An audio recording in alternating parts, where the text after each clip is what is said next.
of judicial temperament in that hearing might have been the final trigger that forced the White House strategists to deliver Brett Kavanaugh's op-ed piece to the Wall Street Journal tonight. Let's listen to what retired Justice Stevens said today in Florida about what he saw in the hearing room last week. And this came today when Justice Stevens was speaking. It came right after extended praise that he offered for Brett Kavanaugh's years as a federal appeals court judge. In fact, Justice Stevens was especially pleased that Brett Kavanaugh approvingly cited Justice Stevens' dissent in the Citizens United case in an opinion that Judge Kavanaugh wrote that Justice Stevens fully supports. So after describing his admiration for Judge Kavanaugh's work and saying he is a fine federal judge, those were his words, a fine federal judge, Justice Stevens then said this.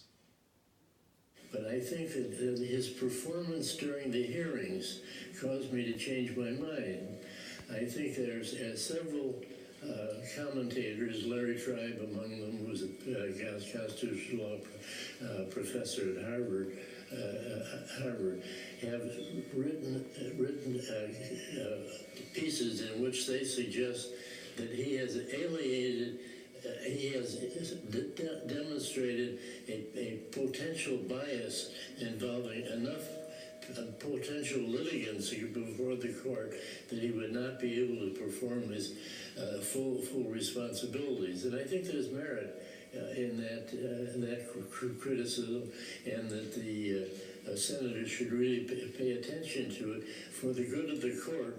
It's not healthy to get a new justice that can only do a part-time job. John Paul Stevens was a lifetime Republican when he was appointed to the Supreme Court by Republican President Gerald Ford.